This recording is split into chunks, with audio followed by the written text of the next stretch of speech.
Hi friends, welcome to my channel. స్త్రీ పురుషులు సంభోగంలో మాట్లాడుకోవడం ఎందుకు ముఖ్యం? ఫ్రెండ్స్, ఈ వీడియో చివరి వరకు చూడండి, స్కిప్ చేయకుండా చూడండి, మీకు ఉపయోగపడుతుంది. సంభోగం అనేది కేవలం రెండు శరీరాల కలయిక మాత్రమే కాదు, అది రెండు మనసుల ఐక్యత. కలయిక సమయంలో లేదా దానికి ముందు ఒకరినొకరు ప్రేమగా పలకరించుకోవడం, మనసులోని భావాలను పంచుకోవడం వల్ల భాగస్వాముల మధ్య ఎమోషనల్ బాండ్, భావోద్వేగ బంధం మరింత బలపడుతుంది. మాటలు ఇద్దరిని మానసికంగా ఒకరినొకరు అత్యంత దగ్గరగా చేరుస్తాయి. రెండవది, చాలామంది పురుషులు తాము భాగస్వామిని సరిగ్గా సంతృప్తి పరచగలమా లేదా అనే ఆందోళనతో బాధపడుతూ ఉంటారు. అలాగే స్త్రీలు తమ శరీరం పట్ల సిగ్గుపడుతూ ఉంటారు. సంభోగ సమయంలో ఓపెన్గా మాట్లాడుకోవడం వల్ల ఇటువంటి అనవసరపు భయాలు, ఒత్తిడి తొలగిపోయి ఇద్దరూ ఫ్రీగా ఎంజాయ్ చేయగలుగుతారు. ఇక మూడవది, సంభోగ జీవితం కాలక్రమేణా రొటీన్గా మారి బోర్ కొట్టకుండా ఉండాలంటే కొత్త భంగిమలు లేదా కొత్త పద్ధతులను ప్రయత్నించడం అవసరం. అయితే భాగస్వామితో మాట్లాడకుండా నేరుగా కొత్త విషయాలు ప్రయోగిస్తే అవతలి వ్యక్తికి నచ్చకపోవచ్చు. ముందుగా మాటల ద్వారా చర్చించుకొని ఇద్దరి అంగీకారంతో ప్రయోగాలు చేసినప్పుడు సంభోగ జీవితం ఎప్పుడూ కొత్తగా ఉంటుంది. ఇక నాలుగవది, ముఖ్యంగా స్త్రీలలో కొన్నిసార్లు సంభోగ సమయంలో శారీరక అసౌకర్యం లేదా నొప్పి కలిగే అవకాశం ఉంటుంది. అలాంటప్పుడు సిగ్గుతో భరించకుండా వెంటనే భాగస్వామికి చెప్పడం చాలా ముఖ్యం. అలా చెప్పడం వల్ల శారీరక గాయాలు కాకుండా చూసుకోవచ్చు. ఫ్రెండ్స్, మన ఛానల్ని సబ్స్క్రైబ్ చేసుకొని ఒక లైక్ కొట్టి షేర్ చేయండి ఫ్రెండ్స్. కామెంట్ తప్పనిసరిగా ఇవ్వండి ఫ్రెండ్స్, వీడియో ఎలా ఉంది అన్నది. ఇక ఐదవది, ఒకరు ఇష్టపడే ఒక చర్య అవతలి వ్యక్తికి నచ్చకపోవచ్చు. మాట్లాడకుండా సైలెంట్గా ఉంటే భాగస్వామి తాము చేసేది కరెక్టే అనుకొని దాన్నే కొనసాగిస్తారు. దీనివల్ల మనసులో అసంతృప్తి, కోపం పెరుగుతాయి. అదే మాటల ద్వారా చెప్తే ఎటువంటి అపార్థాలు లేకుండా ఇద్దరి అంచనాలు ఒకేలా ఉంటాయి. ఇంకా ఆరవది, స్త్రీలు సంభోగానికి మానసికంగా సిద్ధమవ్వడానికి ఫోర్ ప్లే అత్యంత కీలకం. ఈ సమయంలో కేవలం స్పర్శే కాకుండా చెవుల్లో చెప్పే సున్నితమైన మాటలు, పొగడ్తలు వారి మూడ్ని 100 రెట్లు పెంచుతాయి. మాటల ద్వారా చేసే ఫోర్ ప్లే శారీరక ప్రేరణకు వేగవంతం చేస్తుంది. ఏడవది, సంభోగం ముగిసిన తర్వాత భాగస్వామిని అలాగే వదిలేయకుండా కాసేపు హత్తుకొని ప్రేమగా మాట్లాడటాన్ని ఆఫ్టర్ కేర్ అంటారు. ఈ సమయంలో నువ్వు నాకు చాలా స్పెషల్, ఈరోజు చాలా బాగుంది అని మాట్లాడుకోవడం వల్ల స్త్రీకి తమపై కేవలం శారీరక వ్యామోహమే కాకుండా నిజమైన ప్రేమ ఉందనే నమ్మకం కలుగుతుంది. ఎనిమిదవది, బెడ్రూమ్ వెలుపల స్త్రీ పురుషుల మధ్య ఎన్నో గొడవలు, ఈగో సమస్యలు ఉండవచ్చు. కానీ బెడ్రూమ్లో ఓపెన్గా సున్నితంగా మాట్లాడుకోవడం వల్ల ఆ ఈగోలన్నీ కరిగిపోతాయి. సంభోగంలో మాట్లాడే ప్రేమ మాటలు పగలు జరిగిన గొడవలను కూడా మర్చిపోయేలా చేస్తాయి. తొమ్మిదవది, ప్రతిరోజు మనుషులు మూడ్ ఒకేలా ఉండదు. ఆఫీస్ ఒత్తిడి లేదా అలసట వల్ల భాగస్వామి సంభోగం సిద్ధంగా లేకపోవచ్చు.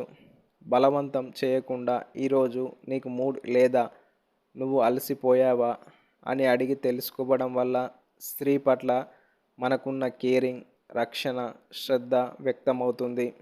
ఇక పదవది, సంభోగంలో మాట్లాడుకోవడం సరిగ్గా ఉంటే ఇద్దరిలో ఎవరికైనా ఏదైనా శారీరక లేదా హార్మోనల్ సమస్యలు, ఉదాహరణకు శీఘ్రస్ఖలనం, లూబ్రికేషన్ లోపించడం వంటివి ఉంటే వాటిని సులభంగా చర్చించుకోవచ్చు. సిగ్గుపడకుండా మాట్లాడుకోవచ్చు. పురుషులు ఎక్కువగా చూసే విజువల్స్ ద్వారా ప్రేరణ పొందితే స్త్రీలు ఎక్కువగా వినే మాటల ద్వారా ప్రేరణ పొందుతారు. కాబట్టి సంభోగంలో పురుషులు ప్రేమగా, రొమాంటిక్గా మాట్లాడటం వల్ల స్త్రీలు మరింత త్వరగా ఆనందాన్ని పొందగలుగుతారు. 12వది బెడ్రూమ్లో ఒకరి ఫీలింగ్స్ని మరొకరు అడిగి తెలుసుకునే దంపతుల మధ్య పరస్పర గౌరవం చాలా ఎక్కువగా ఉంటుంది. నా అభిప్రాయానికి, నా శరీరానికి నా భాగస్వామి విలువ ఇస్తున్నారు అనే భావన ఇద్దరి మధ్య గౌరవప్రదమైన బంధాన్ని నిర్మిస్తుంది.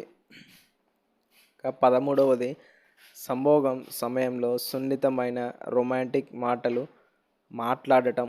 హెల్తీ డర్టీ టాక్ అనేది ఇద్దరి మధ్య ఉత్సాహాన్ని పెంచుతుంది. ఇది ఒకరిపై ఒకరికి ఉన్న తీవ్రమైన ఆకర్షణను తెలియజేస్తుంది మరియు కలయికలో మరింత లీనమయ్యేలా చేస్తుంది. ఇక 14వది కొంతమందికి గతంలో ఏవైనా చేదు సంభోగ అనుభవాలు లేదా మానసిక గాయాలు ఉండవచ్చు. వాటి వల్ల వారు సంభోగ కొన్ని విషయాలకు భయపడవచ్చు. స్త్రీ ఆ భయాలను పంచుకోవడం వల్ల పురుషుడు జాగ్రత్త ఉంటూ ఆ భయాన్ని పోగొట్టేలా ప్రవర్తిస్తారు. ఇక 15వది వయసు పెరిగే కొద్దీ తర్వాత స్త్రీ పురుషుల శరీరాల్లో ఎన్నో మార్పులు, బరువు పెరగడం, స్ట్రెచ్ మార్క్స్, జుట్టు ఊడిపోవడం వస్తాయి.